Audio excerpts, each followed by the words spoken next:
And it is time to go live from the sports betting capital of the world, Las Vegas. This is Ramon Scott, and welcome to the Morning Steam for Wednesday, November 29th. Sports betting action for today, including NBA, NHL, college basketball, and we'll talk a little bit about everything that's going on and sports as well for a few minutes. But hey, we got a little, I don't know, never a breather, never rest, never, even if we're a little, a little under the, I don't know, is everybody getting it? Are people breaking out the masks? What's going on? I'm maybe only 75% here. Uh, but, it is the winter months, so maybe just coming down. But hey, great to see everybody in here today and appreciate you guys stopping in even for a light sports betting guard. We've got seven in the NBA coming off last night's uh, NBA play-in round. Okay, I apparently got it wrong on that last game. There was point differential involved because of the Wolves 3-1 record, but it didn't matter. We know the matchups now in the tournament. In the in-season tournament, and I just have a word for all those that don't like the in-season. There's a lot of complainers out there. What are we doing? I don't even pay attention to these games because that's your choice. That's your choice. But don't bother us. Just go on with your lives. Go bet college. Go bet hockey. Whatever. This has sparked light. I don't know how any other way to look at it. As an NBA fan, uh, you might think these players don't care about it. It looks to me like they do. Looks to me like there was extra effort by the teams, especially those that made it. Now, it's easy to say that because they're in Milwaukee, Indiana, Boston, and the Knicks in the Eastern Conference, Lakers, Kings, Pelicans, and Suns in the West. And, obviously last night, what we saw with that, late game, the big Sacramento comeback to get that win, 124 to 123. What a final that was, huh? They didn't get the money. That hurt. We were talking Kings here yesterday, if I'm not mistaken. We went with the under, but that wasn't going to throw down. Actually, we didn't end up getting on the. We were on the under on the show, but impossible comeback by the Kings yesterday. I am more concerned. I said, hey, let's take the Kings to do something deep into the playoffs here. I actually have concerns about that bet. I'm not backing off. The odds are too good, but yeah, they got it done against the Warriors. It wasn't easy, but it was entertaining to say the least. So those are the 8 teams in the in-season tournament. I think it's just easy to be that easy to commentate in that way.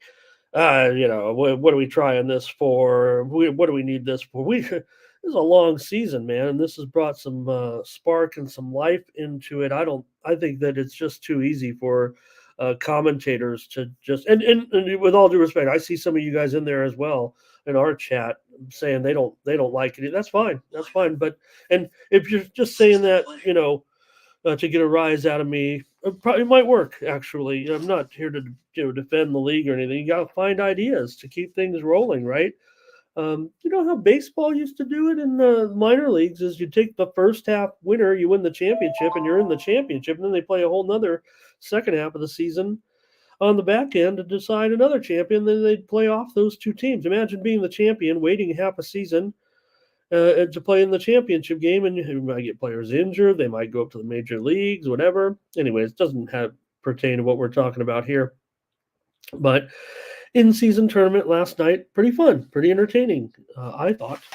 So, what did you guys have in the action yesterday? Say hello to my friends and get rolling with the show here. I'll try to make it. Try to make it uh, here. Had to sleep in a little bit, man. I'm really no, I'm never stopping. I mean, I'll be here 365, but it's not hard to walk over from the bedroom to the office.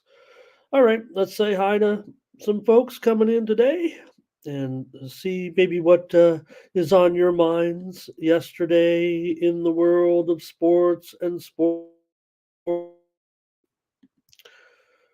Who was here first to open up the doors? Chad here. Nice to see Chad. Jimmy as well, strolling in. Never looked there at Jimmy's avatar, and I'm looking at a smaller screen, but I want to say you got a family there. It looks like a sideline picture in Pittsburgh. Uh, I guess I could blow it up for a second and see if yeah, oh yeah, that's Pittsburgh if unless I'm not mistaken. So great to see you guys there. Thank you, Jimmy. Ferner here today in Blake's. Please pardon any sniffles. Johnny Walker. I used to say as a poker dealer, it's funny because um, I really felt like and this was pre-pandemic a little bit too. I don't know if anybody feels like it's kind of a poker room thing. Parlay Pound King. Wow. Hello. Well, hello, hello. It's like meeting a new. I don't want to, get all googly eyed, but whenever I see a new face with the name Parlay Pound King, it's like a girl in a bar. Hey, how you doing, Parlay Pound King? Come over and talk to me. Nice to have you. Great name.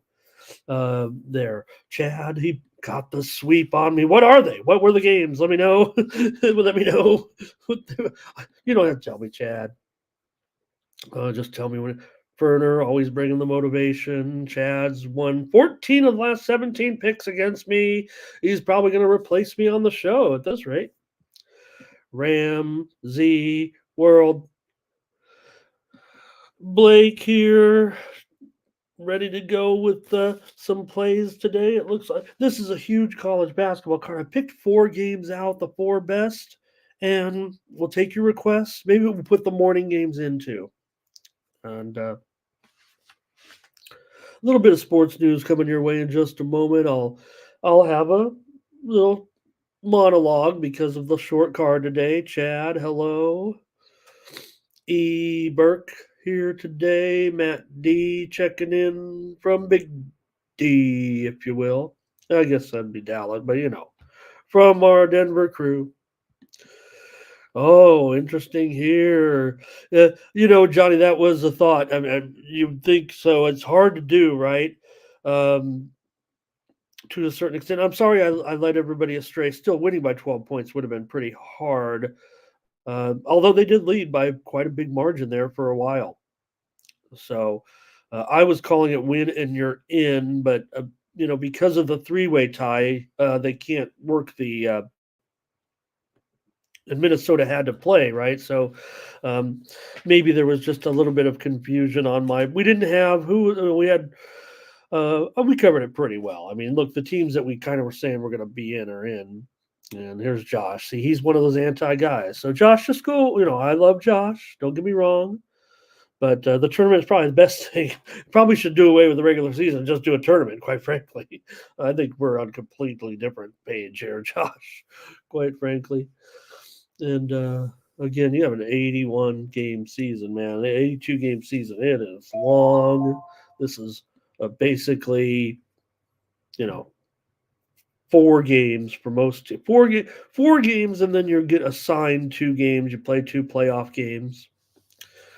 So, but Josh ain't having any of it, and Josh and I are way apart on this one. So Josh just wants boring regular season where nobody cares, nobody goes, but again, Josh is not alone. I'm not singling out Josh. I'm talking about everybody like that.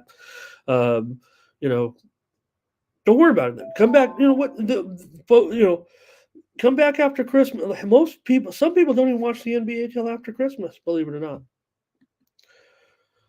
And Howard here today. Here's Chad as well. I'm always looking, but me, I mean, I'm the guy up at 2 in the morning watching cricket. So what do I know? All right. Curtis is here today. And Salty, thank you. Hello. Thank you, Chad, for telling me about the games. Well, Chad, I don't know. I mean, was that my win? I had the Nets yesterday. They won, right? So I'm trying to figure that, trying to see what you got going there. But I know we were on the Nets, that's for sure, against the Raptors. So yeah, Knicks. You know me, I'm going to be on the Knicks in spots like that. I'm going to be on the Bulls taking those points, getting beat up like they did. All right. Oh, want to say hello also. Welcome to Nav. Love trying the names out too. And this one's looks Navkaran Sandhu. Hello. Says Suns or Raptors. Well, stick around. We'll do that one pretty early. And let's see here. Chad gave his pick, it looks like. Fernando here. He'll keep us rolling today in the Champions League. Talking about yesterday. How about City? How about City and their late goals yesterday? Chad says these Raptors have to be tired seeing that.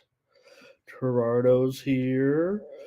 Get Fernando in the Discord if we can. Today in Champions League, this will be our coverage, and I'll let the guy. Oh, he's in there. Okay, great. Yeah, he is in there. What am I thinking? But let's see here. Ari, hello. Rico is here today. Duval. And got to be positive right now with the Jags, right? I mean, they're still the Jag, a little bit of slow, whatever was going on the first few weeks, The Jags have to be feeling confident. All right. It ain't luck tailing Gerardo. Yep. And that's about it a little bit here too, but and then there's one very popular commentator who I'm very fond of on one of these channels, and he's just all like ridiculous. These players don't care. I don't know. I'm watching the games. It looks to me, saw last night. It looks like they care. And again, I was like, maybe it won't. Maybe it isn't about $500,000. Maybe it's the trip to Vegas in the middle of the season, right? You're a player who travels all around. Basketball player. I don't know what basketball players do in their spare time. Well, I think I do. Some of them. And going to Vegas, that's a pretty fun time. So you get a free, share of $500,000. They say that doesn't matter. The critics of the in-season tournament, that the money doesn't. The money is what matters. The money is what matters. Everybody. This is the only thing that kind of motivates these guys. Sometimes, right? You look at their big. And remember, not everybody is the richest player on the team. So, man, the steam's rolling in here today. All right. I was wondering, Josh, because I was like, I'm ready to go against those rules tonight. My guys. So, all right. We'll go over to tonyspicks.com as well here, and then maybe talk a few stories for a few minutes. See who did well on the website yesterday. Let's go over there. Get the commercial out of the way. Like I said, I'm taking my time here a little bit with the light card. And I do want to cover some more college basketball. Don't worry, Howard. I'm not giving Josh up. Josh and I are on great terms. I know, I hope. But I'm just using Josh as an example here. He's not alone. I'm not singling out Josh at all. I mean, Josh is one of our best contributors here. And that kind of opinion is totally welcome. We want to know what everybody is thinking. Josh is not alone in his thinking. There are many, many people. I mean, it might almost be like a 50. Well, I don't know if it's 50. I think if people like NBA basketball, they like the tournament. But I think people who just like, and again, I'm one of those traditional guys, right? I didn't want, certain rules in baseball to go away. But, things change. I've changed over the year.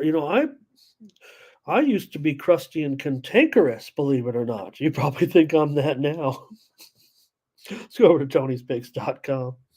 All right, Ralph Raymond on top. Great day for Ralph. 6-2, 75%. But I'll debate those guys big time. There are players in the NBA too saying we don't need this, so don't worry about that. Hey, look at this. Ramon Scott, he went 3-0 yesterday. Somebody's heating up. Oh, uh, maybe I'm taking some of the free winners over the premium side. And Tony T also. So, hey, why not pair Tony and I up on the 2-for-1 capper promotion? We talked about Ron and I yesterday. Ron and I had a conversation. We're going to try to get Ron on the show, possibly here, and any other capper from Tony's Picks or the network that wants to come on. Or Ron reached out and trying to work it out to get Ron a segment or something. Told Ron, just get on there and do some shows. You got a great audience like you guys. You like the programming from Tony's. You come here to see my show. You watched Mindy and Tiffany on their show, Midday Plays. 1 Eastern, 10 Pacific every day, every weekday with their perspective on sports betting. You got Tony's new show, Predictive Modeling, where he gives the plays according to his models via the Rhythm app. And of course, the drive through with the Pick Dogs crew and Tony T. Weekdays, 6 p.m. Eastern, 3 Pacific. Marlon Pettis, 75% yesterday. Nick Lagaretto, 60%. Nick Bartini, he's the face of Platinum Cappers, and he won his only play yesterday. Daniel Walasachuk, 67%. The VIP account, another winning day, 67%, and probably had high volume, still showed profit. Over the last 7 days, it is me and Ron on top of the handicapper leaderboards, both up over 10 units. Over the last 7 days, I'm in there with a pretty strong 69 winning percentage over the last 7 days, and Ron Crawford right there as well, 26-14. Ralph Raymond's going 60% over the last 7 days. Daniel Walasachuk and Tim Irwin also showing profit. You know what I'm heating up? Over the last 30 days, Daniel Walasachuk still continues to lead with that incredible run that he was on most of the month. He's up over 16 units. There is Ron Crawford since he's joined the site. Real strong here. Sean Dinwiddie, the king of totals, Nick Bartini, and Joseph Schultz. Hey, get our premium picks and use the promo code TonyT at checkout to save 20% off all premium pick packages, including those from Ron and I.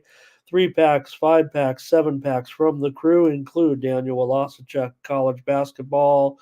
3-pack, Nick Lagarettos. He's going to be firing in Champions League. After going 3-1 yesterday, he's already got plays up in the Champions League, including, check him out, Ron's got him too, Man United and Galatasaray in there today. Let's take a look at the schedule actually here real quick with the guys in here right now. Early games, 12:45 Eastern, 9:45 Pacific, Galatasaray and Man U, Sevilla and PSV. The late card in the Champions League includes Arsenal and Lens, Bayern Munich and Copenhagen, Benfica and Inter, Braga and Union Berlin, Real Madrid and Napoli. Sociedad takes on Salzburg. Also, a little bit of domestic league action with La Liga, Mallorca, and Cadiz. Action in Brazil tonight as well. And a game from France, Montpellier and Clermont. All right. Let's get back over and maybe take a look at a few headlines and talk about some games. Get ready to talk about the games here anyway. So also Mexican League. I can't forget with my guy. We got Mexican League in there tonight as well. A couple of hot matchups. Always a great game. Leon and America, and San Luis taking on Monterrey in Mexican League playoff action tonight. All right. Take a look at a few more comments, talk a few headlines, and I want to fire today in college basketball. I probably plan to here. I'm starting to like it a little bit better, feel a little bit better about what's going on right now. And let's see winners here last night in college basketball on the show. We did have some yesterday, including Miami of Florida and Pittsburgh.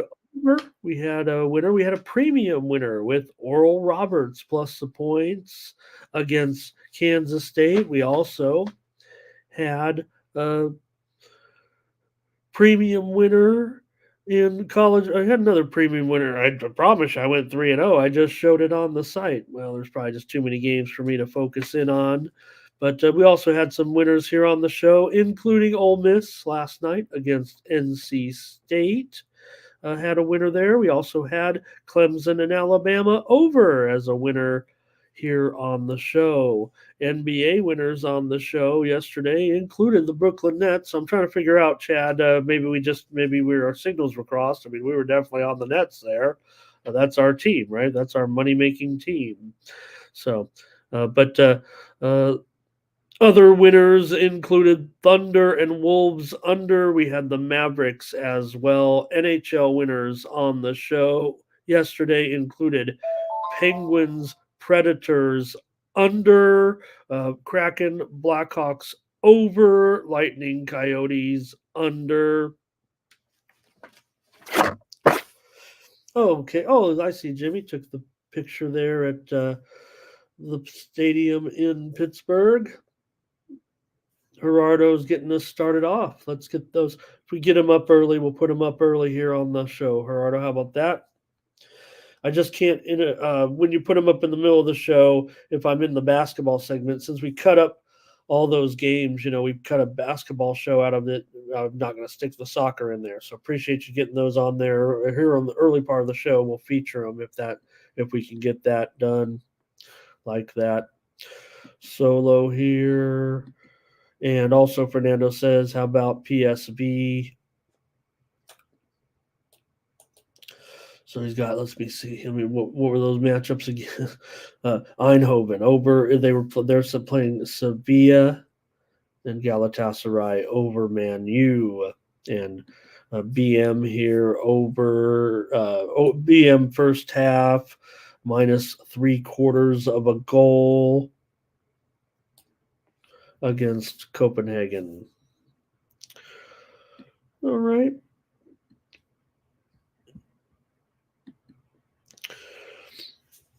You never throw out your papers, Chad. Come on. You might have to go back a week. Even I keep at least a month or two, and I just grab a chunk from the bottom, use that for scratch paper, then throw it out. Got to keep your records. Got to keep them around in case anybody checks. Look at this is what a sheet looks like for me and one from yesterday. Okay, look at the kind of a freak, a little bit old school. Not everything on. It's got all little trends and little notes to say on the show, all my picks, all the results, write down the scores. Sometimes I'm writing half times in there, putting halftime bets in. Do you like that? You like that? Shoot at me, tape it all together, make sure it doesn't fall apart. Can't give away the secrets. Can't show it up there too fast. The sheet's even bigger today, believe me. All right, maybe a few headlines and we'll. Hold on, I'm going to blow my nose. I'm not 100%. I got to admit.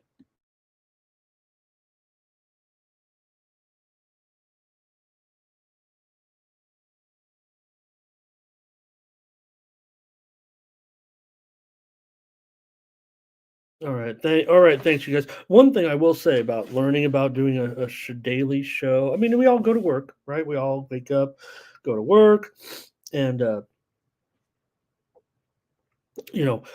have our jobs or whatever. So nothing different for me coming on here. But I tell you what, laying in bed, like, oh my gosh. But you guys to be here right now, 3 dozen you already, kind of waiting on me to start, but just want to say, it is a motivating factor.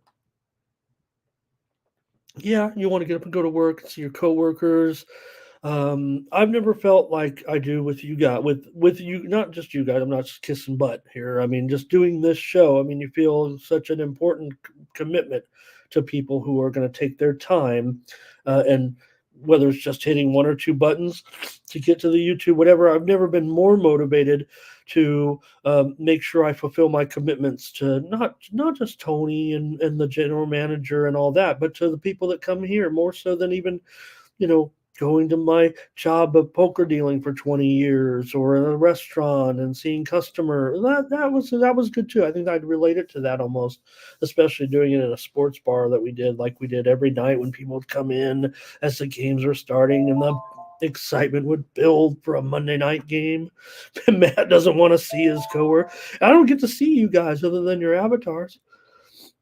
So I appreciate you guys when you do put up avatars. So that's what I meant. Not feeling, but I was like, I'm motivated to come on and talk the game. So hey, let's maybe just talk a few big notes because there was some big news yesterday in the world of sports, and it all started with the NBA. It's Mark Cuban. He puts up a majority stake. The Alderson family, mogul, casino hotel moguls from Las Vegas here. They're going to become. Um, it's tough right now. There's a little bit where I don't think the details have been all out there. They might be a majority owner. They might be They might be a minority owner. Now, here's the thing: Mark Cuban is going to retain kind of a. I don't even think it's a stewardship. I would call it a managing general partner. Is what Cuban is probably going to be. He's going to control the team. The Adelson family. They're big in casino real estate. Texas is real hot right now on trying to get sports betting. That'll and more casinos. Texas can really be a hotbed for gambling in this industry. It will just take fire here. And so the Adelson family comes in and buys the Mavericks. Cuban also said this past month that he would leave his Shark Tank show. We know that he's always kind of been an outsider in possibly a run for president. I don't think that's going to happen, but that was some speculation because of these two huge career moves here for Cuban. Uh, you know, going off of Shark Tank, something he's been a part of, I don't know, for 15 or 16 years, and then selling a huge stake in the team. He'll get $3.5 billion out of it. Well, he's 65 years old. That's not, Mark's not in the young category anymore. So maybe making plans also. The Allison family also making their plans for their family. They'll be owning the team, it looks like, for a long time, the Dallas Mavericks. So that was uh, big news yesterday in the NBA. Uh, Probably the biggest news of the day. I thought.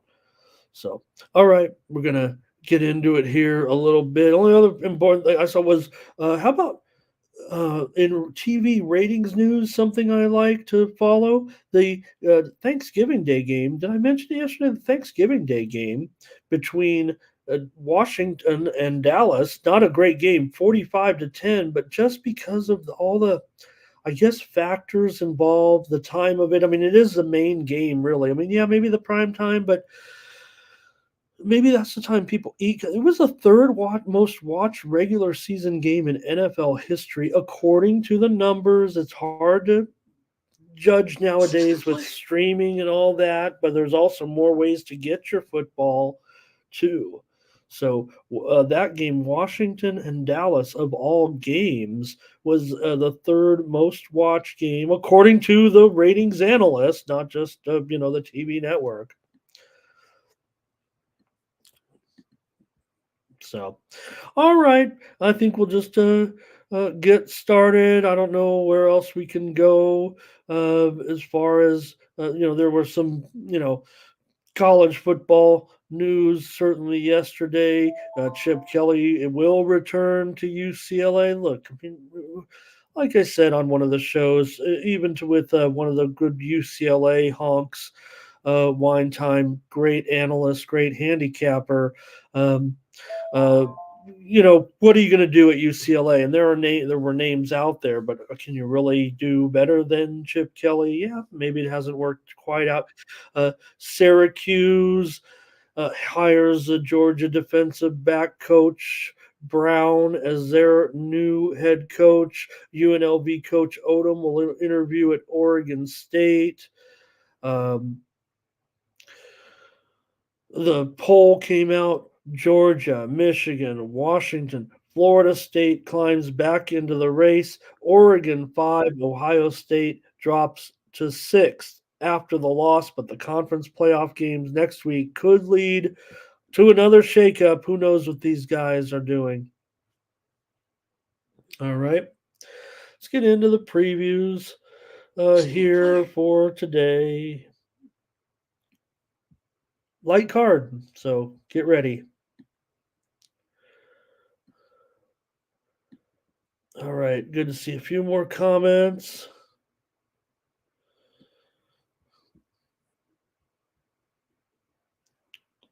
Here we go. All right. Might end this show pretty quick, you guys, got to be honest. So get the plays ready. Someone going to need a nap here before they. I know there's an early game, but even as much as I love to watch Lipscomb basketball, we might have to grab another hour or two and try to shake this off. All right. All right, we'll start it off here with the Wizards and the Magic today in NBA action for Wednesday. And maybe one thing I didn't quite fire up was the Steam here. And like I said, pulled an extra hour and was having trouble. And then I thought about you guys, and that gets me going.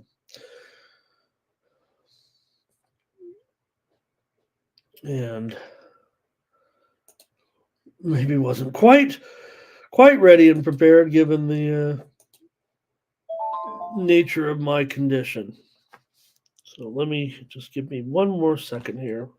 The Magic has been the team covering numbers this year. We think of the Washington Wizards and their terrible, terrible season so far, but they have covered some numbers. About 500 against the spread. Really, are the Wizards, despite everything that's kind of gone on with them. That I feel like they could be, I don't know, live to compete in this game with the Magic. They've hung in there in some games and been getting some spreads. Like I said, the Magic are actually have been our darlings so far, but now you have to lay 10 points with them. Come on.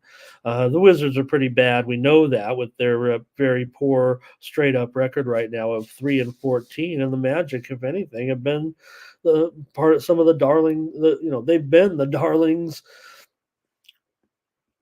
of the league at this point with their 12-5 straight up record, 7-2 at home, also 5-0 straight up as a favorite. They've won every time, and not only that, they've covered every time as a favorite. Amazingly enough, Orlando is 5-0 as a favorite. They're 8-1 against the spread at home. All these things, Orlando has been that good.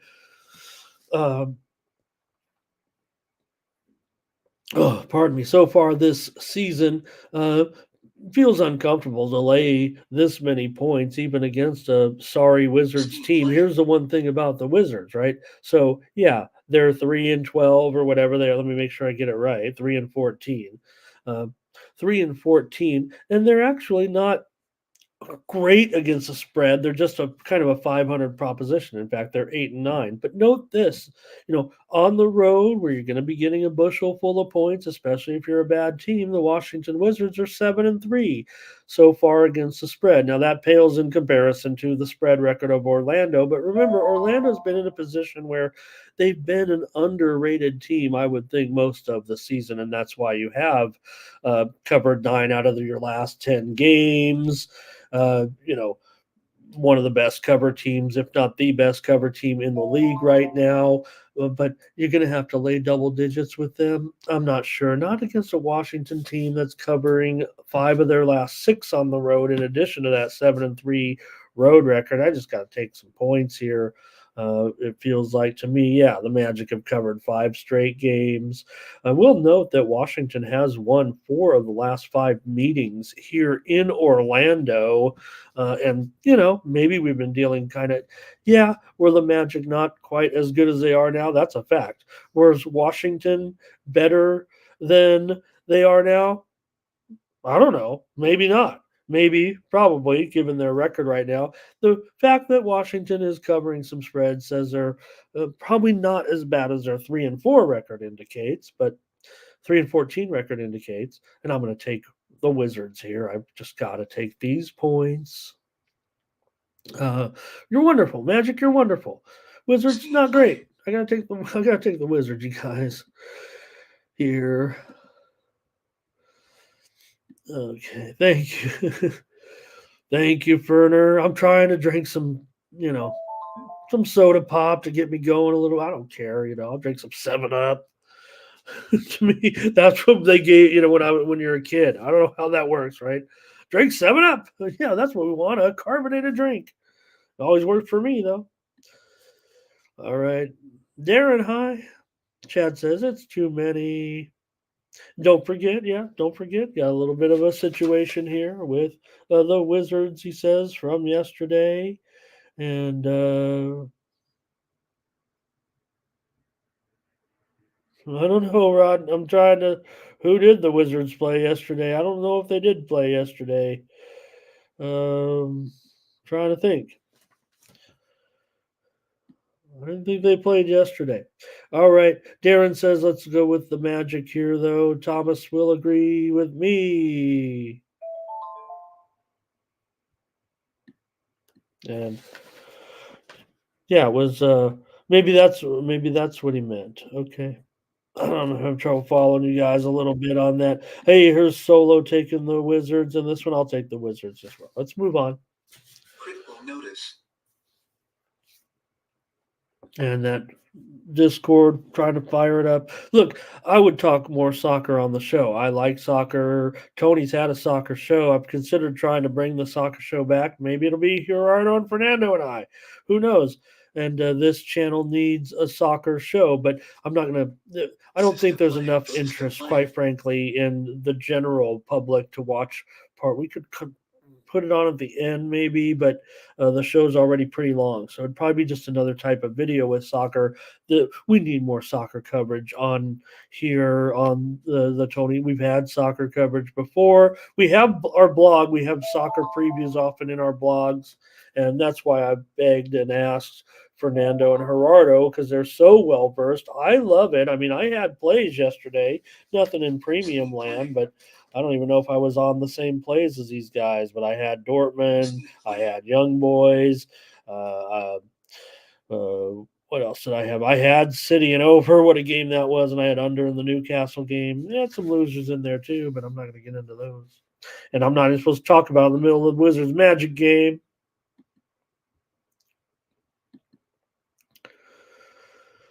So, all right.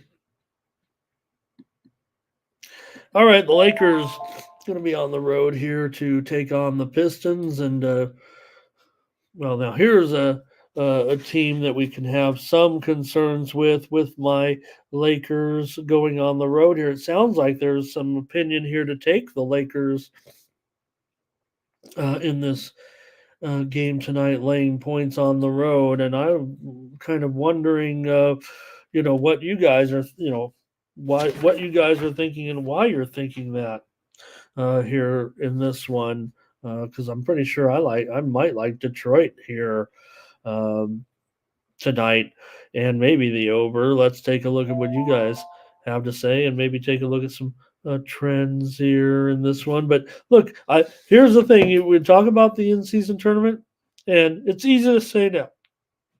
Lakers went through; they made it to the next round. Like I've said about the tournament, even for you guys that don't like it, right? It's not like the NBA could come out and say, "Hey, we're going to put this tournament together, players, and you're going to deal with it." this was a cooperative, before you do anything crazy like that, you got to run it through the players. And so this was kind of a mutual idea between the two. The players were very much into this. So I don't know where the thought process comes off about the players not caring. They didn't shoot this down at all. You know, there was no tussle. There was no, hey, the league wants to do this, the players don't.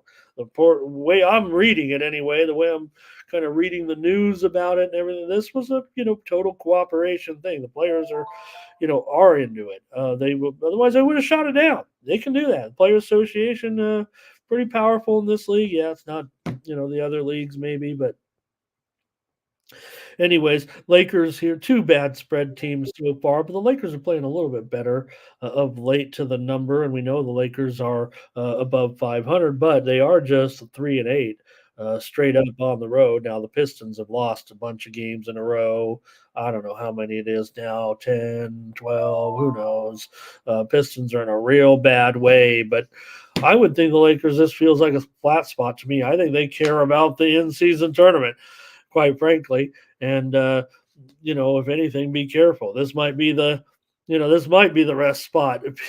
uh, Feels like to me, LeBron's on the list. Of course, I think he's questionable, and be careful, right? And if anything, grab the points now. We kind of were on the right situation with the Lakers before. Would they play? Won't they play? Yeah, we knew they were going to be playing in this, but you have Davis with a hip injury, and we already mentioned it in the chat. Will the Divas even play tonight? So I think that's something that definitely has to be considered. Davis is probable. Lakers, they're playing well enough, and if the guys are healthy, they'll Set to play. I play. know it's easy to say, but oh boy. All right, Chad says I'll lean the Pistons here, but can't take them. See, that's just Chad. He can't take but I have to take somebody, Chad, and you get to pick and choose. That's why you win all the games. Pistons have lost a bunch of games in a row, double digits. I know that. Lakers win but don't cover. Lakers have won the last five meetings against Detroit as well. In fact, five straight games here in Detroit in this series. Again, this would be over 5 years or so, maybe even six now with the pandemic. But the last five trips in here have gone over. Again, they only come in here once a year. So Detroit has covered six of the last seven meetings here in Detroit against the Lakers. So, and if anything, you could say, you know, long sample on that one. And yeah, I'm not too into those, but again, you're probably dealing with the same type of Laker team since LeBron has been there, at least for the last few years. And even maybe before that, too, the Pistons haven't been very good. Right. What's their motivation? Ari's with me. We'll take the Pistons here. And Fernando likes the over in this one, and I probably can get on board with that, Fernando. I might be saving it for a premium. Not a lot of indicators here or trends, short term anyway, that has either of these teams, I think, going one way or the other as far as the total is concerned. The Pistons are kind of an over team, especially as an underdog right now, 10-5 to the over as an underdog, but the Lakers are 3-8 to the under as a favorite. So that kind of wipes that out, period. The Pistons are a little bit of the over team. The Lakers are a little bit of the under team so far this season and maybe of late too. So give me the Pistons. Suns and Raptors here in Toronto tonight. Suns have really done a nice job. We've talked about it, for having some players down early, having some clunky performances. Man, they've been looking good here of late. And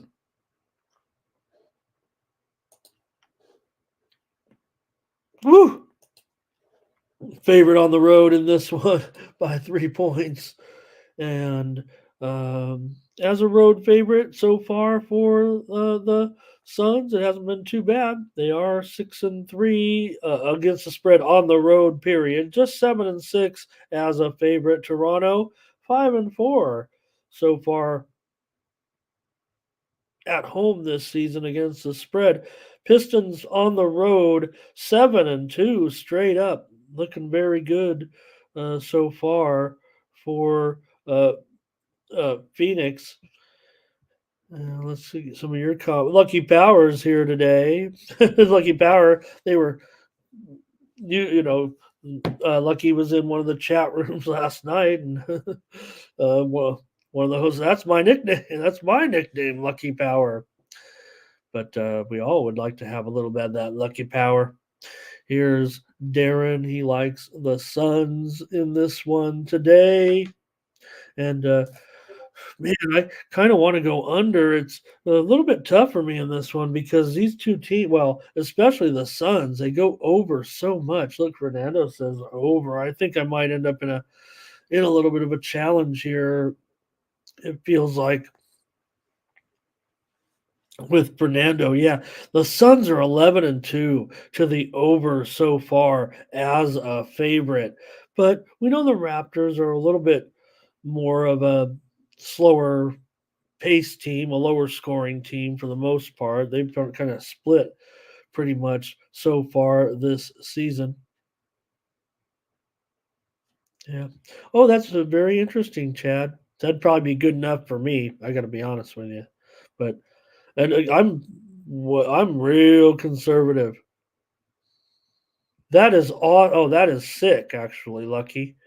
And hats off to your parents. I mean, that they must be a treat. Hope I don't know. Oh, Power's your middle name. Okay, got it. Still, I don't. That's even better, right? That's even better. I don't know how old you are. I don't want to. If your parents are still around, or if you're a young man, or whatever, and even if they're not, hats off to them. That's absolutely awesome. I would run with that. Jeez. Thank you for telling us that. I think that's all. That makes you stand out even more. So embrace your name, right? I have. I've actually changed my name to be honest. I'm one of those guys. So what was my real name?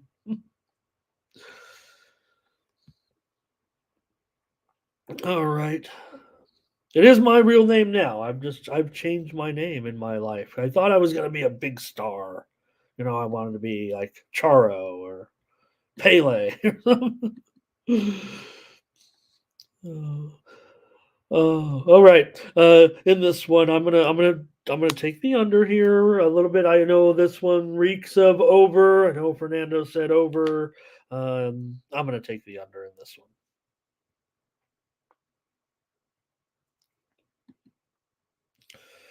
Sun spread here for Ferner. All right. Oh, I should have thrown in. I had some good trends in that one. That's all right. We'll keep it going here with the 76ers on the road against the Pelicans. And 76ers here, a favorite. Let me call up the widely reported Steam, anyways. There have been several moves here.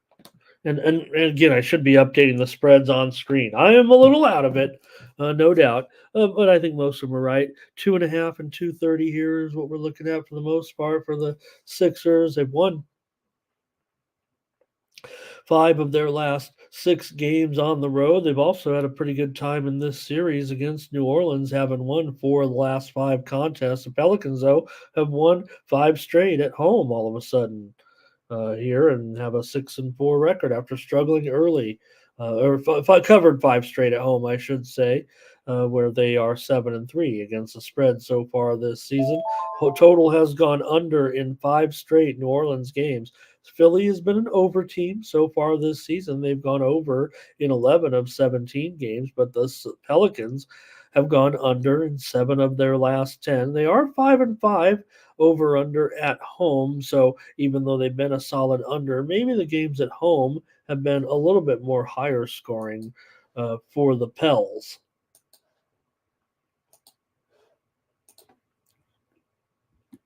We have here Solo says Pelicans at home, I'm down with that. The thing about the Pelicans and getting um, the let's see here. Lucky says taking the sun. Lucky, are you 38 years old and your birthday is in 10 days or so? System Lucky, is play. that what you're saying? Happy birthday, if that's it. Ari says, give me the game to go over. And shit, right. Everybody was hot on Zion last game. I know we faded him. I think we did so successfully, if I'm not mistaken. And Zion's good. When he's in there, he's good, man. No doubt. Chad says 76ers by a lot.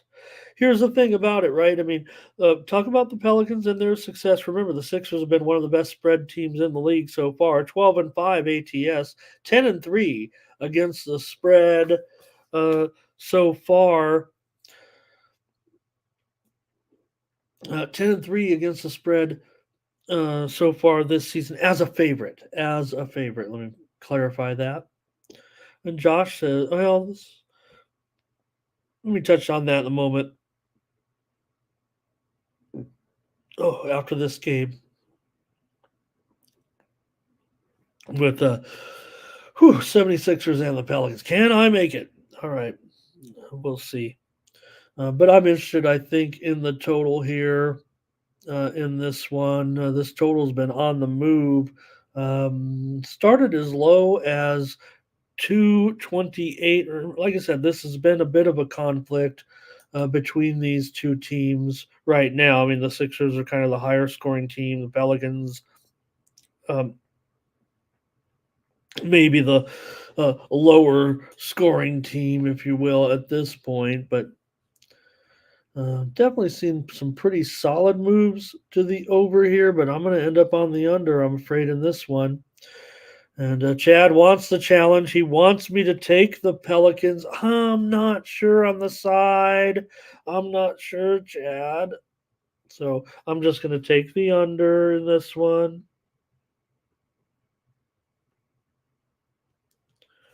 And again, Pelicans have gone under in 7 of their last 10 games, including 5 straight for the Pelicans. So I'm going to take the under.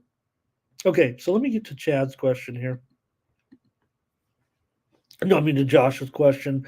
These offshore books, which ones, Chad? By the way, they don't put the money lines up for the. Are you talking about early though, or they eventually? Do they eventually? If they're not putting up the extra games, even by the last hour or two of the game, I'd be interested what book it is because probably not a. I couldn't think it would be a big book. I know you're probably talking about a big book. There are some, for example, that don't put the extra game. But the problem with the extra games is the information. The limits are going to be low even when they put it up, especially if they put it up early, right? These are the games that um, there's just less information about, less stability in the line, and the bookmakers are not going to open you up for a real big limit. I mean, you might be able to put down, you know, you might only be able to put 2K down by game time. Everybody thinks, oh man, it'd be really easy to go to one of those games and bribe those kids. There's 25 people in the gym. Nobody's watching the game except for people on TV, but it's hard, right? It's hard really to do something like that. You can't just spread money around in $1,000 and $2,000 increments. I mean, what's the use, right? If anything, okay, maybe a game that gets doctored up by somebody for a kid for a couple of $1,000 and we never know it. But what's the use to the kid really? So anyways, but the extra game, the lack of information from bookmakers is not going to put up a game where they just don't have a solid line, a solid built up line by books taking money one way or the other. That's the only way I really can put it. As far as why they don't do it, they just don't feel as stable because the lines are out there. You better believe it. I mean, you can look at the other books, but they just want the line to be hashed out a little bit. Okay.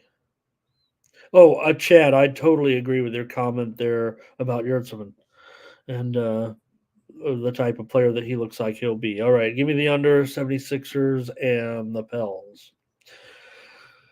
All right, Jazz and Grizzlies here in this one with Utah on the road here getting points. 4 and 23.5 here tonight with the Grizzlies at home in this one. You have a these two teams played us some pretty high scoring games. The total's gone over in 12 of the last 14 games in this series so far. And not only that, the Utah Jazz have covered the last 5 meetings between these two teams. So, pretty good series for them, and a high scoring series. And when in a series where you'd be like, I don't know, are these two teams supposedly high scoring teams? It does feel like they could in this matchup have a higher scoring matchup. There's not a lot to indicate this season that these teams necessarily are going over, especially Utah in the road dog roll and Memphis in the home favorite role. But I would think that this one will go over tonight. That's probably going to be my play. Um, I'm not sure on the side necessarily here. I mean, I kind of want to play Utah plus the points here. They've covered a little bit so far, so far this season. So uh, right now, Utah has covered 6 of their last 10. They just haven't been very good on the road. They're just 2-6 against the spread so far. But we know who one of the worst teams in the league has been against the spread has been the Memphis Grizzlies, with modest expectations, I guess you could say. They're 5-11 against the spread, 2-6 against the spread so far at home. So I think with Utah covering a few more games than Memphis of late, I might be leaning to them here, but I'm going to take the over as my play here on the show at 224 ish. And yeah, how are they? How are the Maybe. Oh, I'll tell you why. I mean, Chad says, "How are the Grizz favored?" The Jazz. I'm leaning towards the Jazz, and nobody's kind of mentioned it in the chat. But Markkinen is out, and he's going to be out for an extended period of time. It looks like, and I don't know who you might think the best player on Utah is, but 24 points a game is pretty significant. 24 points, 9 rebounds from Lauri Markkinen, and it is a serious hamstring injury that's going to take a few weeks, I believe, probably to recover. So that might be one of the big reasons. One of the fine players in the league will be out for the Jazz. That's a fact right now. So Chad says, don't need marketing. You do need marketing long term. I know what you're saying, but, uh, I think he is a spark to the team. No doubt about it. Chad, I think I know what you're saying, but especially in the role. I mean, because I think the role favors the Jazz. Maybe it's built in there with what you guys are saying with the Grizzlies being the favorite here, and yeah, maybe I want to lean to the Jazz, but Darren says, "Give me the Jazz here." All right, give me the over.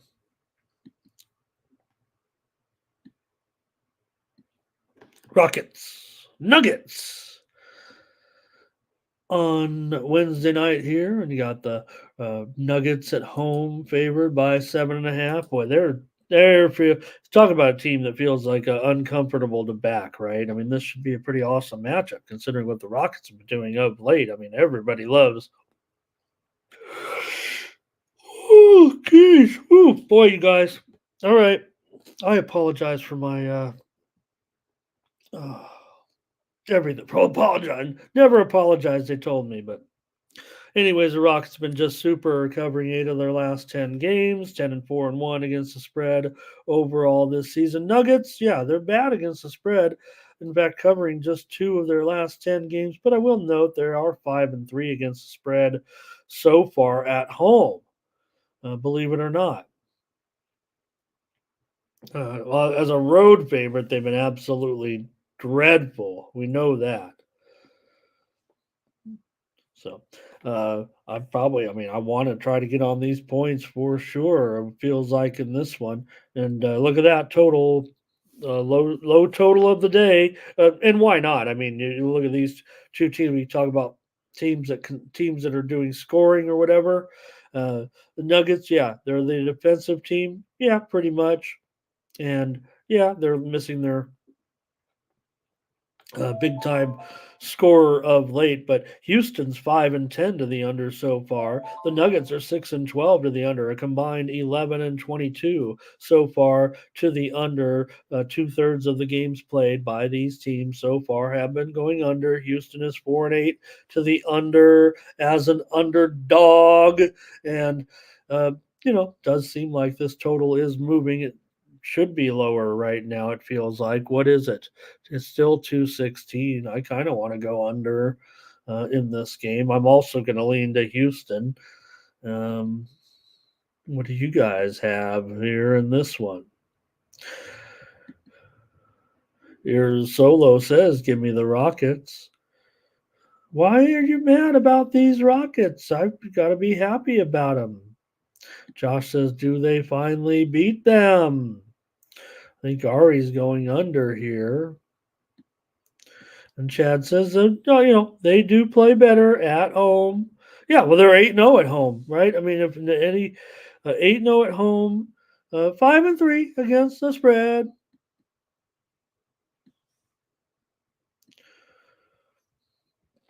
So,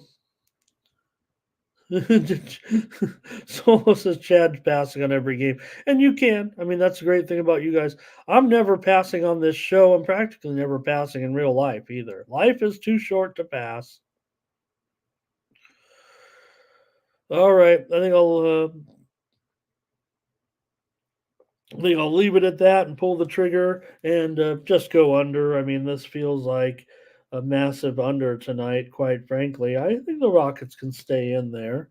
And Rodney says, I mean, how can you take them? They haven't even won on the road yet. That's right. You got an 8-0 team at home, you got an 0-6 team on the road. And I just think the thing, Rodney, here is, the Rockets have been so good against the number, even with those 6 losses on the road. They've covered the spread in half of them, and the Rockets are among the biggest surging teams in the league as far as improving team. I know you know that I'm not telling you what you don't already know, but I know that you're right. I mean, maybe this is because of the overall success that Denver is so solid at home. Remember, 8-0 but 5-3 against the spread. Houston 0-6 but 3-3 against the spread. So probably could be still close. Houston is one of the most improved teams in the league, and the Rockets. I don't think they're overrated. Everybody thinks they're good. Obviously, they're missing, one of their top players right now. And Rodney says, don't forget what about last night in the game, and they still got hosed on the cover. That's what they were talking about with Foster, you guys. Give me the under here in this one. Clippers and Kings. This will wrap it up for NBA action tonight. You got the Clippers on the road here, favored by 2 points, and the total around 231 or so. Well, this one, look, these two teams have gone under big time so far this year, but gosh, could they do so again? I don't know. It doesn't feel like an under tonight for these two teams. The Kings played last night. They needed to waste all that, not waste. They wanted that win um, get the win last night. Uh, do the Kings? They only needed to lose by 12, apparently. So sorry if I had that one a little bit wrong. I was just reading trying. I didn't have an official sheet telling me. I was reading the standings, and I just thought they went a round robin head to head that would still put. But once they were all tied, it doesn't matter. The Kings are in to the semifinals, if you will, or the quarterfinals, I should say, the West semifinals of the in season tournament. Okay, so look, you have two teams Team that have been play. big time unders so far, especially the Clippers, right? Here's the thing, the Clippers are still kind of doing it with defense, but you still have a high total, right? So it feels like a kind of a high total for a reason. Like they're expecting a high scoring game, and quite frankly, so am I. It's just going to be hard because of these numbers. And if anything, I think the Clippers. Look, I'm starting to warm up a little bit to the Clippers. This is my team, and I think I know when I have a good read on them. I think this might be the feel spot for the Clippers here tonight. And let's see here, Josh. Come on, you can get these guys on the Rockets. You've heard of Fred Van Vliet, haven't you? I know you have. I know it's the young players though that we don't know with, Green, Sanguine, and all these guys. Chad says Clippers roll. Ari, I think, wants to go over solo on the Kings here. I kind of want to go opposite all the trends in this game. I want to go Clippers and over. And if you look at the trend, it would say if you were just a trends guy, this game would be like your lock of the day, pretty much, because the Kings are 5-0 as an underdog so far against the spread. 5-0 against the spread as an underdog. The Clippers are just 2-6 against the spread on the road. Um, Basically a pick 'em game. The Kings are 5-1 at home. The Clippers are 2-6 on the road. Uh, Kings are 1-4 to the under as an underdog. The Clippers are 2-9-1 to the under as a favorite. So everything points Kings and under. I want to go Clippers and over.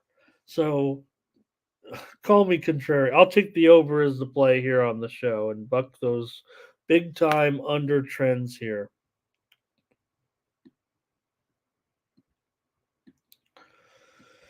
All right. Oh, okay. The Kings, and again, that's the other thing to talk about the Kings. They might not rest players necessarily or whatever, but it feels like, oh man, remember they were down big time in that game last night. Um, it didn't feel like they were going to come back necessarily. They were down double digits. They closed it to 9. They kept closing it. Do the Clippers need a way out? 6-10 is not where you want to be. The Clippers will need to start repairing this record, and I think we're screwed, Chad. We've got too many games we agree on. All right, Team play. Rodney, thank you. Yep. Kings just terrific as underdogs. Feels like the Clippers spot for me. Yeah. And right, so Fox, who has had, if anything, um, some injury concerns. Look, we didn't see Keegan Murray, right? He's questionable tonight as well. So could Fox, you know, take a day off here in this one would be of note. I mean, if Fox is out, we're definitely going to see a big move here, probably to the Clippers 4. So you could consider that right away. But again, that's just speculation from Chad. Nothing yet. That's a look at the NBA. Thanks, guys. Whew. Sometimes you're a little foggy too, right? I might hope the picks aren't. Hope the picks are good for me anyway. Fortunately, I was up, watching the games, kind of looking at as always. I mean, looking at the next day's card, but Like I said, I didn't give myself much time this morning. I needed it. I think you guys saw it yesterday. So hopefully I'm on the upswing. But I know that we're starting to bust out some masks. I heard. Don't panic, everybody. It happens every year. Just one year just happened to be a lot worse than the others. That's all. All right. With all due respect, hopefully everyone didn't have too much tragedy through the pandemic. We all lost someone, didn't we?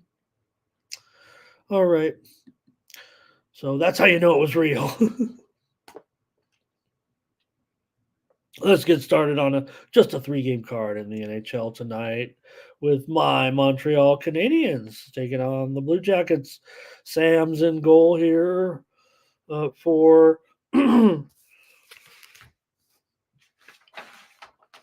for Montreal tonight.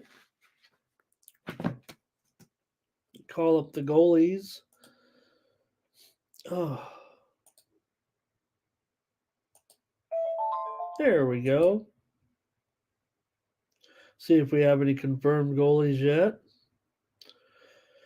And well, for me here on the road, man, Canadians a little bit too cheap of a price here. I mean, even for the going up against the Blue Jackets. I mean, yeah, the Blue Jackets are just, haven't had a great season so far. Certainly in Montreal, I think they've overachieved a little bit, but Columbus starting to come back here now. 7-12-3, the record. Montreal 9-10 so far this season. Sam is confirmed, by the way, as the Montreal goaltender here. He's 4-3 with a 2.81 goals against average. And for Columbus, it looks like Elvis might be in the building tonight. 5-7-3 with a 3.11 goals against average. And both guys are just short of 91% on the save percentage. For Montreal so far this season, on the road for the Habs, what can I say? It's been not great, not terrible so far. They're just average 4-4-1. I'd argue that's almost pretty decent for Montreal on the road. Considering their record, they're not great as an underdog, that's for sure. 6-10. 6-12, I should say. I think uh, on the money line as an underdog so far this season. So, including the overtime results. As far as Columbus at home this season, they've made a little bit of money in 12 games. So they're a little bit of profitable team at home so far. So far this year. Let me check the odds here real quick. Want to make sure there's been no heavy line movement. I'm showing you $1.25. Oh, $1.24 now at one a pretty sharp offshore book. The sharpest book in Vegas has it $1.23. The squarest book offshore has it currently at $1.35. The total's gone over in 6 of the last 9 meetings between these two teams. Montreal, though, has had a rash of unders of late on the road so far. They are 4-6 overall. Columbus has covered the puck line in 6 of their last 7 games, dating back to last season. They're rarely a favorite. They are 1-2 so far as a puck line favorite this season. Montreal is 11-7 as a puck line underdog. Columbus has gone over in 4 of their last 5 games at home, despite going under in most of the games at home earlier this season. Fernando says he'll take the Canadiens at plus money here. He'll also go over. Thanks, Chad. You really made a great contribution daily to the NBA portion of the show. Thanks a lot, brother. All right. So there's been some reported steam, I believe, on the over in this one. Let me see if the Sharps have really been hammering it. Light action to say the least here. So far, in fact, I'm not showing any real big bombs yet from the Sharps today. So, feeling a little bit hot and cold in this one, but Fernando liking the Canadians. I don't know. I'm going to take the Blue Jackets tonight to kind of get healthy here, maybe a little bit. They need a win. Look, I mean, I'm pretty fond of what my Canadians are doing so far, but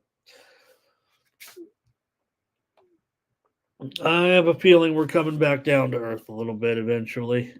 It's kind of sad to say it for a team that's under 500, huh? Okay. I just want to see if I can get that NHL here. Okay. There's only 3 games. So, okay. Red Wings here with Vil Husso going up against Igor in net here for the Rangers. And look at that total 6/25. In fact, wow, it's going lower, lower, lower. It's easy to see why. I mean, it feels like it's going to be an under tonight, right? And excuse me, guys. Might need one more nose blow to get through this show. You don't see that on regular TV, right? Just take a break. How do they do it?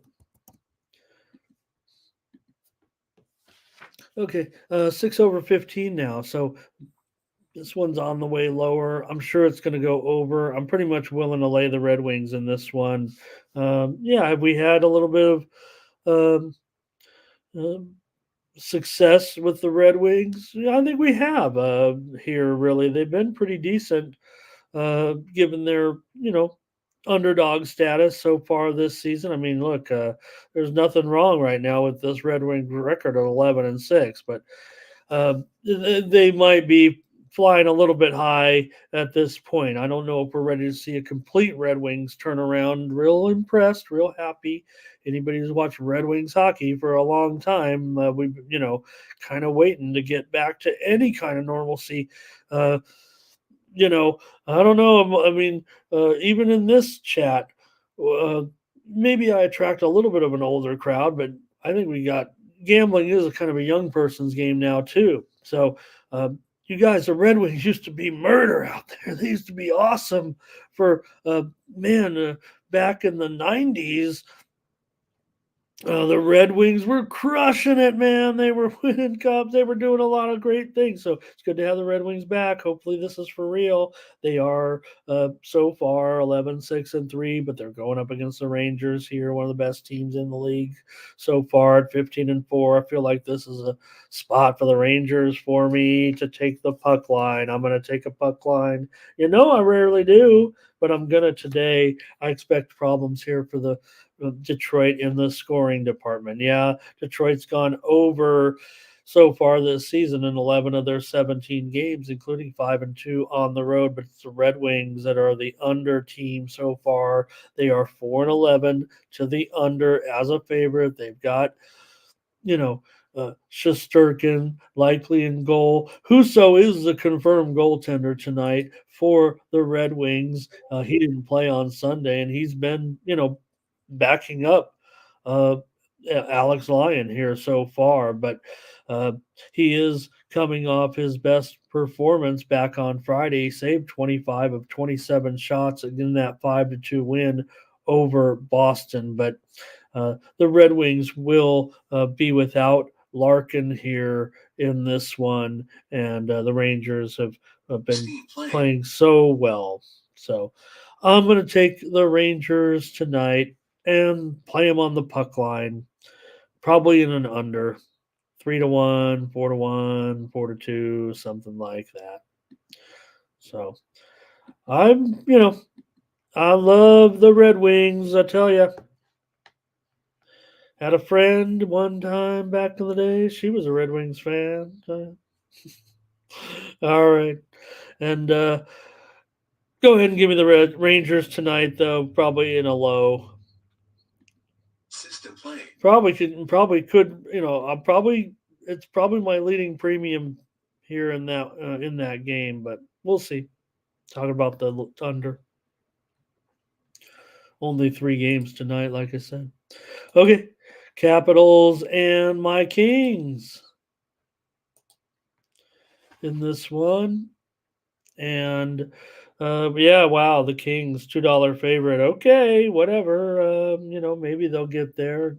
Uh, doesn't seem awful, but I don't know if I'd want to lay $2 with this team here as much as they've had success here early on. Everybody wants to call Washington's turnaround a fluke. I'm not good enough to call it a fluke. I'm more apt to think that maybe they are okay after all. Until I guess they're supposed to start losing again, like they did in the first couple of weeks of the season. But it's been such a strong resurgence of late. I mean, I tend to believe it. Maybe it's because I've never been in a competitive hockey game before that I don't understand. I just see some success, and I'm like, wow, they've really turned it around. Washington 10-6-2, yeah. Kings 13-3-1 so far this season. And well, you think of the Capitals. They don't score. They still don't score a lot. It's a little bit of an issue. I mean, they are 5-13 to the under so far this season. Now the Kings are kind of an under team too, but at home they have gone over in 6 of 10 games.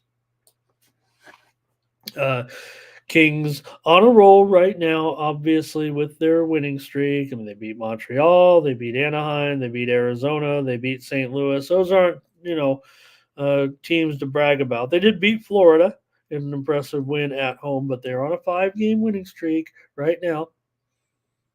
Washington has gone under in 4 of their last 5 games on the road. They're also 3-8 to the under as an underdog so far this season. So mentioned that 5-13 record to the under, 3-8 to the under as an underdog. Maybe this game just might point to an under, but I'm not so sure. I'd probably just want to take Washington on the puck line. It's probably going to be $1.35, I'm guessing here. I don't think it could be. Yeah, maybe it could be lower. Let me look it up. I was trying to get over here. I'll just get it over here on the odds screen. Okay. Or you guys could probably tell me first before I even had to log into something. Jeez. Okay. Uh, Capital minus $1.40, $1.45. It's even worse than I thought. It's not great. I'm going to take the Capitals on the puck line. All right. Looks like you guys are kind of done with me. Here, I'm going to go to college basketball, though. I've got 4 games to look at, plus take your requests if you have any of these games on this massive schedule. And maybe we could preview the early game or at least give a pick out. I don't know if I have necessarily, especially kind of taking it as slow as I did early on, but we do have one early game. I might even type it into the screen here just to talk about it because we have an early start. So let me look at it here.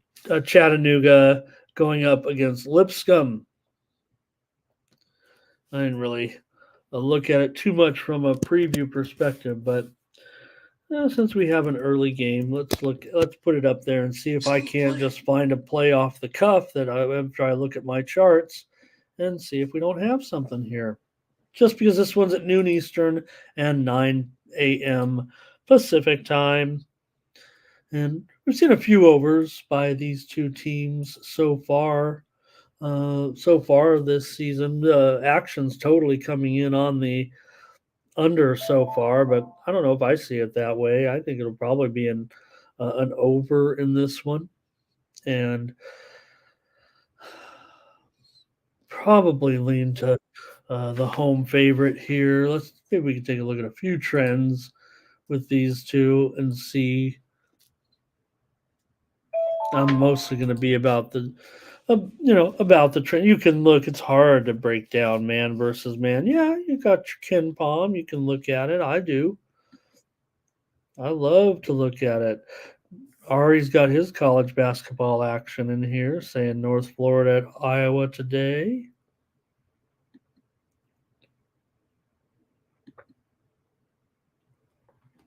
So, all right, in the game between Chattanooga and Lipscomb, uh, Chattanooga has gone over so far this season for sure.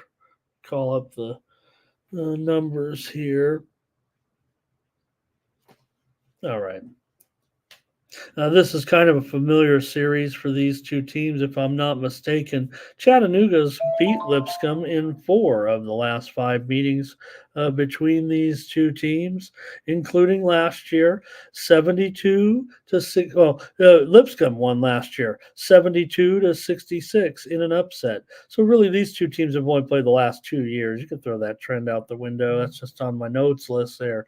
But Chattanooga won back in 2021, covering easy, winning by 21. But Lipscomb got the money last year. So far this season, Lipscomb is 3-1 against the spread as a favorite, but Chattanooga covered their only opportunity as a dog.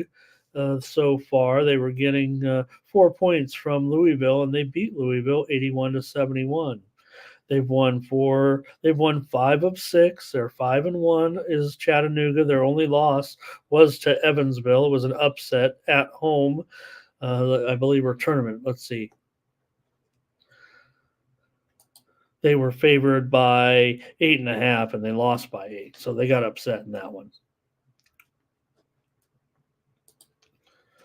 All right, and I think for me in this one, I would look to go over. I think we're going to see a big number here with these two teams. Why not? I mean, you have Lipscomb's gone over in 5 of 7 games. Chattanooga's gone under in 3 of 5, but in that only game against Louisville on the road, 152 points in that one.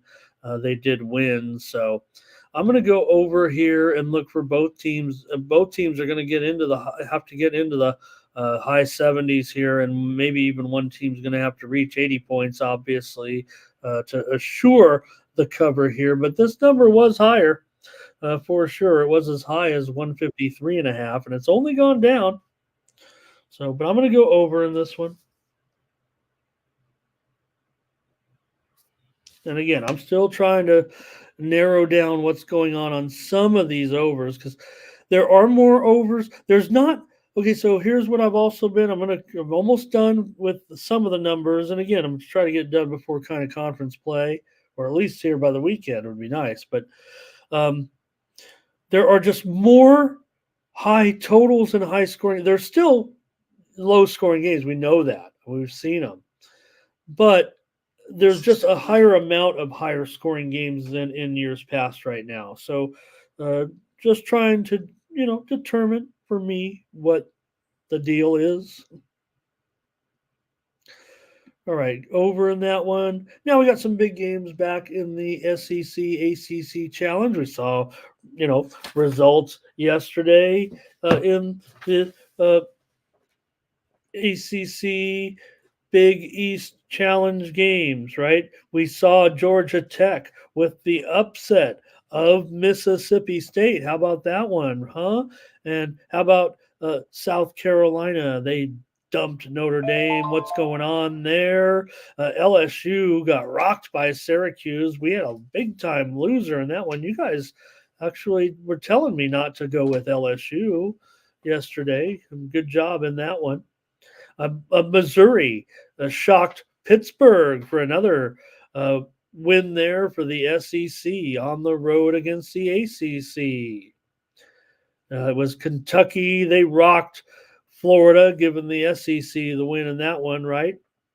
We gave out Ole Miss, giving the SEC the win over NC State. We also gave out, I was on another show last night, gave out the under in that game. Clemson and Alabama, or we were in the chat. I didn't do any. Clemson and Alabama. Clemson, we had the over in that one on the show yesterday, and Clemson, of course, shocked Alabama, giving the ACC the win in that one.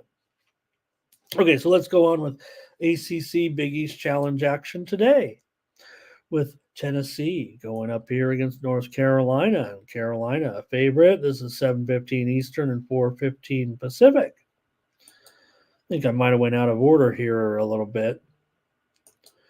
They all start at the same time. These early Big East, ACC, Big East. Did I say Big ACC SEC challenge? Kind of go back to the old Big East challenge there. All right, in this one you got Carolina favored by 2, and the total.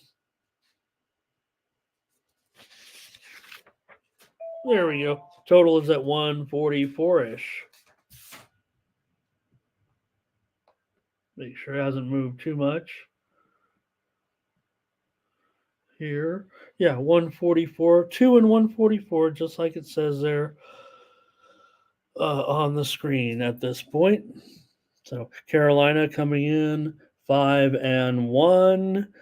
Tennessee coming in with a record of 4-2, and both teams ranked currently in the top 20. Tennessee number 10 currently coming into this one, and so far this season, Carolina 3-0 at home.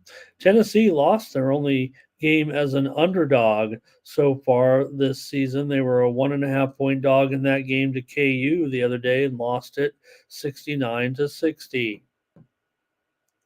So I know there's going to be some pressure here to the under, but I don't know if I can avoid this. I just think it's going to end up going over here.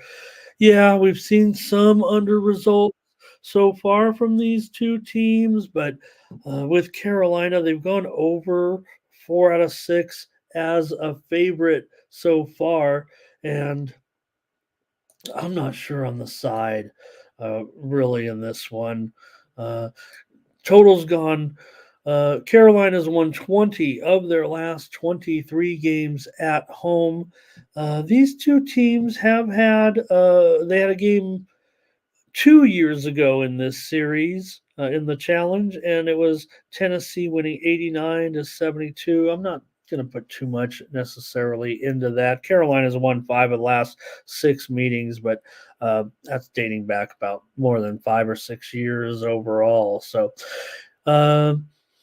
totals, Tennessee has gone over in 5 of their last 7 on the road, dating back to last year. But so far, Carolina 1-2 to the under at home. Tennessee 1 to. I'm gonna go over. I've got to go over here. I'm just gonna go with the eye test, having watched these teams already a few times. For me, I'm not worried. Yeah, I like to quote trends. I like to find something there, but nah, I'm not interested. I'm over. I'm going over 144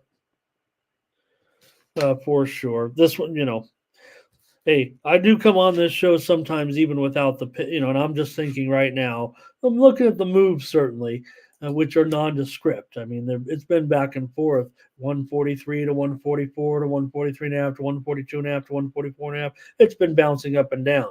But now that I see the little bit of a move here to the over, I believe in the move over. Already had the arrow pointing up, but I'll confirm it now. Let's go over. Hope you guys are there. I'm not seeing any comments on college basketball. I know some of you are still getting rolling here on this season. So just want to thank everybody for sticking around. Here's more ACC, SEC tournament action here, or challenge tournament action here. Challenge with Texas A&M going up against UVA.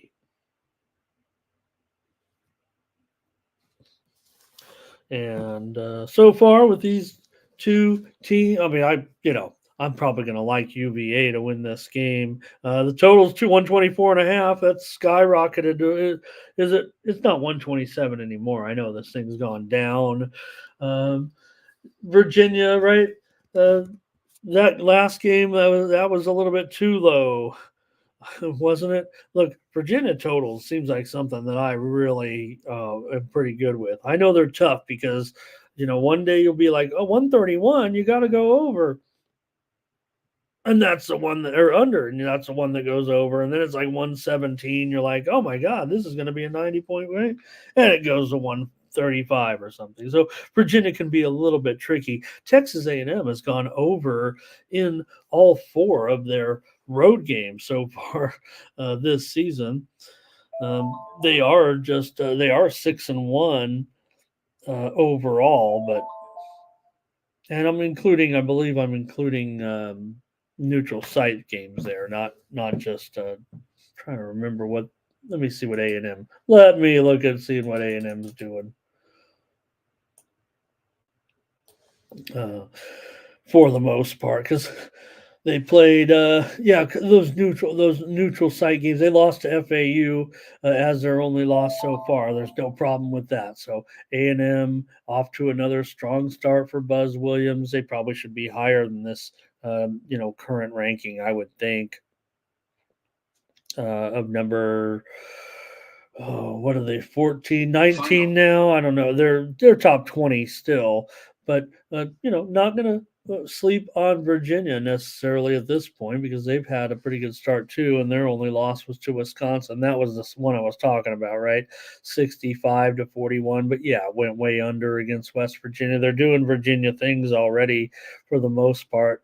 Listen to these final scores here over the last three games. The Texas Southern game was 95 points. They held Texas Southern to 33.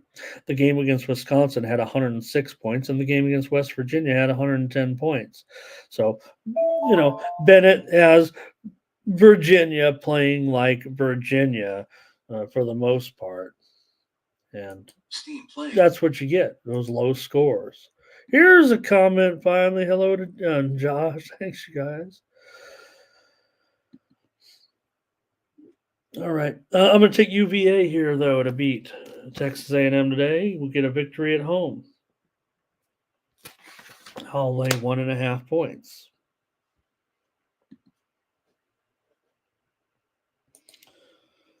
All right, you got Colorado and Colorado State tonight. And Colorado, man, they look good. No doubt about it. They're getting points here. This kind of seems interesting to me because, look, Colorado State's pretty good too. But I don't know. This one feels kind of interesting tonight.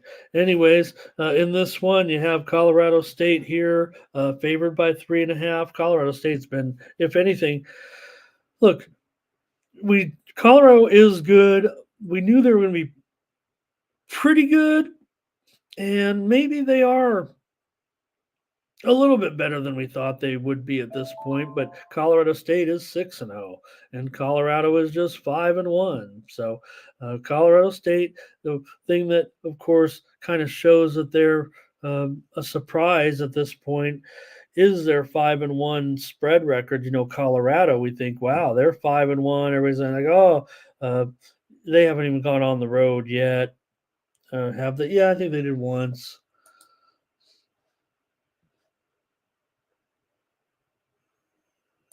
I think they did once here go on the road. Let me take a look real quick and see what I'm dealing with here because obviously a great game, and these two teams are playing every year. Last year it was Colorado 93-65 as a 4.5 point favorite. Actually, the series was on hiatus there coming out of the pandemic. They did not play until last year, the 2 years. So, all right. Plenty of movement here coming down so far, but man, I'm probably going to lay it. I think the hype around Colorado is pretty big. I mean, if anything, I'm kind of part of it, right? I'm like, wow, this Colorado team. And kind of like one of the storylines was, hey, this Colorado team, everybody talking about football, and football's been falling by the wayside here. I mean, they got what they asked for, they got what they deserve, maybe, but. Colorado's got a pretty good basketball team, but Colorado State does as well this season. So I'm going to go ahead and lay it here with the Rams at home. They've been covering, not only been winning with that 6-0 record, but also 5-1 so far against the spread. And we'll mention Colorado, that one true. Let's see. They lost neutral court games. They've won all four at home. They beat Towson, Grambling, Milwaukee, and last game against Iona on Sunday. They also have beaten Richmond at that tournament, the Daytona Beach event, and they lost to Florida State, and that was in overtime. So both teams playing very, very well. I'll take Colorado State. All right. Well, all right. Oh man, Duke and Arkansas. What? Oh man, didn't they play um, uh, one of the best national championship games of all time, if I'm not mistaken? What year was that? Man, System that was play. back in the day. I thought these two teams played in the national championship one time. Uh, Arkansas won, and it was too long ago. I don't remember. It was, I don't know, had to be 30 years ago. Um, Grant Hill, uh, Corliss Williamson.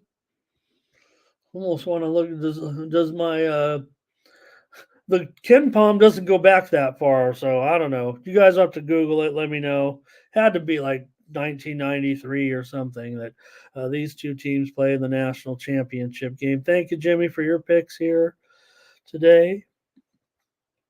But what'll happen this time when Duke takes on Arkansas tonight?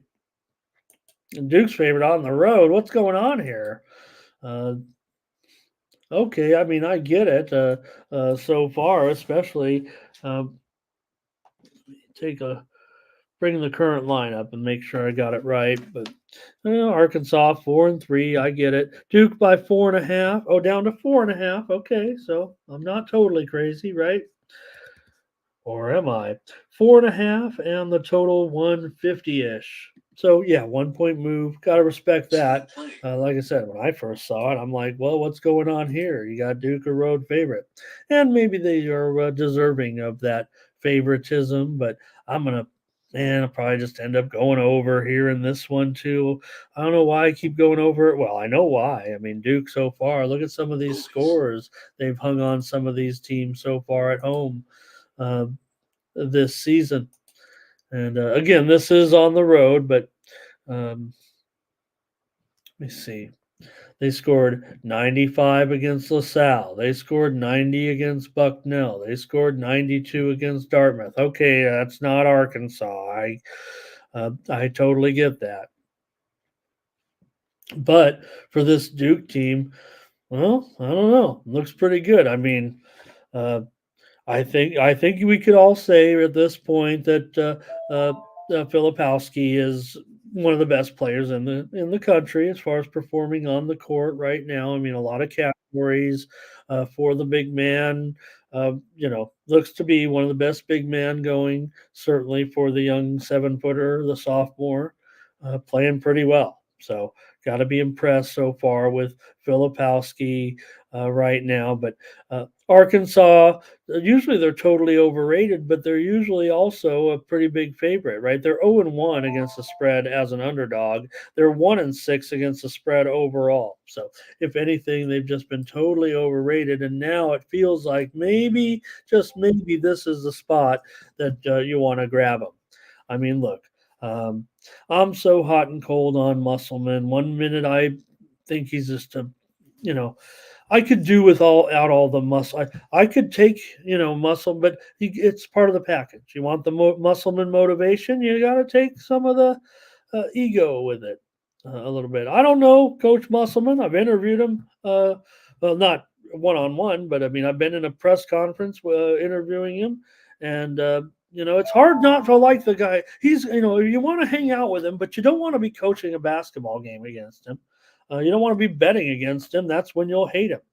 But if he's on your team, man, you want a guy like Musselman coaching the team. So losses so far for Arkansas to Greensboro, Memphis, and Carolina. Those are tough teams. They've also played, some other decent teams too. They beat Stanford in double overtime. And even their Patsy's schedule was okay with Alcorn, Gardner Webb, and ODU. Of course, they won those games. So I'll just grab these points tonight with my man Musselman here. I don't say he's not my man. Like I said, I despise him. I didn't like him when he was obviously in the Mountain West, but got to respect him now. Arkansas has gone over in all their games so far at home this season, and they've played several of them, right? All the 4 games at home. So Arkansas has been a big time over as well. Duke has just been a 50-50 proposition over underwise, but Arkansas is 6-1 to the over so far this season. To go with that 1-6 spread record, by the way. Thank you, Jimmy. Okay. 1994. Okay, not bad. All right. I was just a year off. Well, I guess technically it was a 1993-94 season, so maybe I got that part right. Because the next year, Arkansas played UCLA in a very memorable game as well. That was when Arkansas was the team. Mike's here. Hi, Mike. I think he likes Duke. And Jimmy says he's a couple of Duke's blue blood. Josh probably take the Dukies here. I'm going to take Arkansas. The move's already on Arkansas. I'll take Arkansas. Any requests? We'll get out of here. Thank you so much for spending some time with me today. It's a great college basketball card. Like I said, I showed you my wild sheet from yesterday with what it looks like for me when I sit here with a bunch of games, just writing a bunch of stuff on my sheet and everything like that. But here we got another massive sheet of action today. Sheets of basketball. So I'm going to watch basketball and have a great time. All right. Appreciate you guys so much. We'll get you with more Morning Steam tomorrow, 9 a.m. Eastern, 6 a.m. Pacific from Las Vegas. I'll be bringing you, and I feel better already just sitting here talking. I can't go back to sleep just yet. All right. Yeah, good luck to everyone tonight. With the games, I'll be standing by. Hit me up in the Discord. We got that soccer action coming up here in about 90 minutes.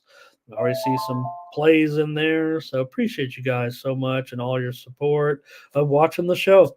We get, 3, 4, 5 dozen people in here live, and then, would definitely get a few hundred of you to watch the show eventually on the replays, skipping through the parts you want to. And I want to shout out all those people. I don't know if they stick around the end of the show, but I just want to thank them as well. Thank you for your viewership, those of you who watch on the replay. All right.